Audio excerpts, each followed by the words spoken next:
I remember it like it was yesterday. 2016, I was just entering my first year of middle school, and every time I got home, I watched some TV. And then there were some advertisements for this game.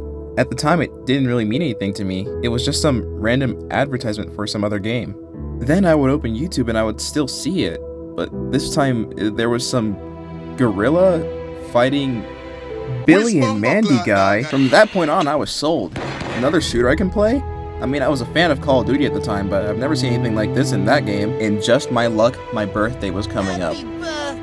However, I made a grave mistake. I got a 3DS for my birthday, alongside a copy of Paper Mario Sticker Star. Sure, I loved the 3DS and Sticker Star, but Overwatch was still out there. Oh, you like Sticker Star? I was in a dark place? Alright then. And so, I struck a deal with my mother. Finally, this game I've wanted for a whole month in my hands. So many distinct characters from many parts of the world. Not one character was like another. Well, it was like that until the horse came. I would play this game day in, day out. I once stayed up until 6 AM playing this game. I loved it that much. Genji, Mercy, Mei, Pharah, Reaper, Roadhog, Reinhardt, Soldier 76, Winston, Zenyatta, Zarya, Tracer, d.va. Redacted. Characters that all had their own special traits and playstyles. Seasonal events that were actually fun. Sure, the game had its flaws, and if you had bad teammates, you're just losing. But it was a fun time. Getting off from school, playing the game, watching some YouTube videos. Funnily enough, this game actually also influenced this YouTube channel. The Luce and N part of my name come from Lucio and Genji, my mains. Moving on, the game is booming, it's doing really good, and they start adding some new characters. However, some caused more issues than most would have liked.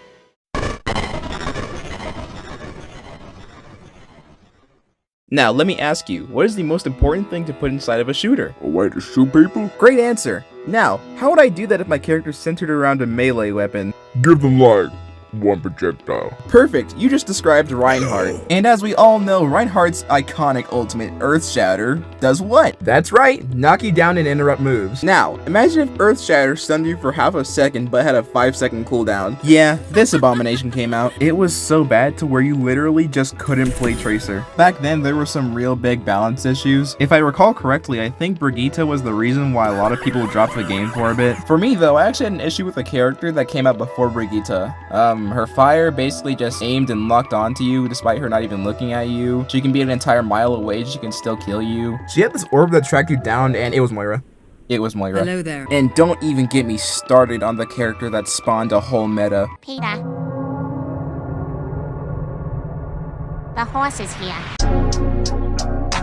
I'm on a whole nother level, I'm getting... Basically, if an Orisa or Reinhardt was on your team at the same time, you'd have a giant sponge that people can shoot at just for another one to show up immediately right after. Yeah, it was annoying at first, but it wasn't as bad as what was to come. Alright, so the plan was Reinhardt, d.va, Zarya, Moira, Brigitte, and Lucio. Triple tank, triple healer. The whole game plan was to just rush in, isolate someone, and murder them. This was kind of broken for a while, and a lot of people in competitive used it. Funniest thing is, the best way to counter it is using long-range characters, and the entire team just gets eviscerated. Years pass by. Character after character gets released. Then they released an old man with his dogs out.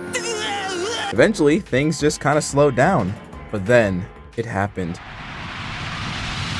No one ever saw me cry until I left the party the other night. The announcement for Overwatch 2. I was so hyped for this. Genji has a hoodie now. I wear hoodie. They announced a PvE mode that wasn't limited. Wait, why don't they do that in the first place? Hero missions? Skill trees? I literally told myself that I'm so ready to make my mom pay $60 for this. And then, one terrible day, they announced the game was going to be free to play, and I immediately knew what that meant. Fortnite Battle Pass. But that's fine. Loot boxes were kind of predatory anyway. They locked the new character behind the battle pass. Riddle me this, Batman. You have a broken character behind a paywall in a free-to-play game. What do you call that? Pay to win? No. You get Star Wars Battlefront 2! That's not a free-to-play game. You know, character behind a battle pass, I don't care. I'll just play one of my old mains. Some employees at Blizzard were kind of quirky. In all seriousness, sexual assault should not be a problem that anyone has in the workplace. They had a Bill Cosby room? When this news came out, well, of course I was disgusted, but secondly, I thought it was over. I mean, it wasn't all that bad. If their company goes bankrupt over this, they don't have to make any more bad Call of Duty games. I'm going to vomit. And then, before Overwatch 1 shut down, they made everyone log in with their phone number, thus killing off the entire prepaid phone fan base. Ah yes, the final hours. Everyone's saying their goodbyes. Loot boxes being opened unconsensually. Ah yes, the good times. And then, it was gone. One of my favorite childhood games, just up and out. I mean, I still own the physical disc, if that means anything. They patched over it. Why didn't you just update the game? No reason to be sad. The sequel's coming out, and it has a whole new game mode too. We just gotta wait a little bit. I mean, the battle pass doesn't bother me that much. Oh, the story mode isn't here. Neither are the skill trees and hero missions. Oh, it's coming later? Well, I mean, you guys did copy TF2. No wonder you're a natural at copying Halo Infinite. They straight up just scrapped the skill tree. Well, I mean, hero missions in the story mode's still here, so that's great. They put the story mode behind a paywall. Money! Money! Money! They really advertised this mode to be in the game on release. They make the game free to play, delayed the mode, and then made us pay for it. You want 2 legendary skins? Good luck, buddy. You should have grinded out the coins from the first game. What's that? You spent all your money from the first game before the server shut down. Don't worry, pal. Here, give us almost the amount of a AAA game. I love the part where Anna said, "Store's powered up, get in there." And then the store's prices got buffed. I mean, you can get souvenirs. I've literally seen no one use these. I mean, they got these little weapon charms. Oh, I almost forgot. Speaking of that, you guys know about that little Pachimari keychain that they made? Funny story, it costs less than the in-game version. You see, Overwatch 2 went the mobile game route. Instead of letting you buy the amount of currency that you need in-game, they make you buy packs that have set amounts. Therefore, if you want something specific, you're overspending. And that's why buying 2 legendary skins will run you about 1 copy of Minecraft. No, actually, funny I mentioned Minecraft. They update their game at the same rate. Maybe they just want to scam people? That's a good guess, but COD games after Black Ops 3 exist, so I think they've been doing that for years. With all that said, there's one more thing.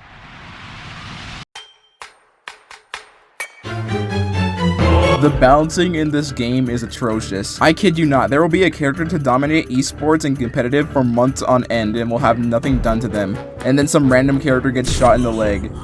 Oh wait, that did happen. There can be a character that can be completely fine and for no reason they'll get nerfed. Or there can be a character that's really broken and they get over nerfed. Or there can be a character that's really bad and they get over buffed. Now, while I'm no game designer by any means, I am a person that plays games. To reference some good balancing, let's look at another genre, fighting games.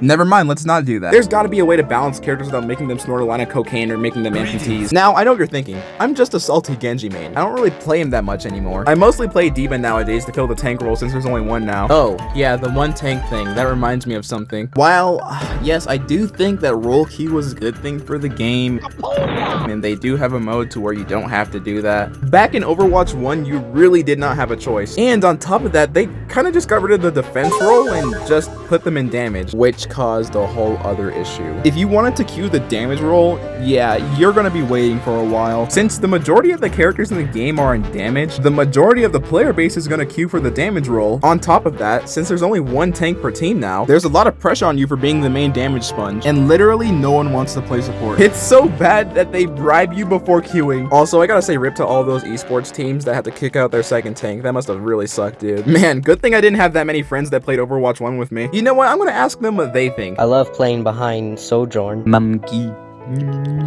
On the side note, you ever ask me this question again, I will genuinely gut you, skin you, remove your eyes, and feed them all to a baby. I would rather watch 2 homeless people fuck than play Overwatch ever again. So, Lucenicon slides into my DMs and he asks, Jacob, what do you think of Overwatch 2? And, well, to put it simply, there are so many reasons why this game sucks on its own, but then you look at the original and now there are so many more. One example is the queue time. I'm already down under, but by time I'll get into a match, I'm further down under, in the grave. How they ruined it is a lot more impressive than anything they achieved, and then the original was ruined, and now it's gone, which is so dumb. Well, at least we got our hands on those models. My thoughts on Overwatch 2, they could have just updated the game instead of literally shutting the fuck down out of the original game. I paid $120 for 2 copies of the game. I did not indulge in the microtransactions, and now, yeah, in short, if you want my opinion, it is bullshit. The game is fucking mid. I know it's for YouTube, but I know I'm already gonna be, like, censored, like, post-editing, so, in short, fucking mid as shit, and I am disappointed at the fact that I cannot go back to Overwatch 1 at all. The designs kind of fucking suck. What else should I say? Yeah, in short, yeah, they kind of fell off. Overwatch kind of fell off in my view. Just play TF2 for the love of God.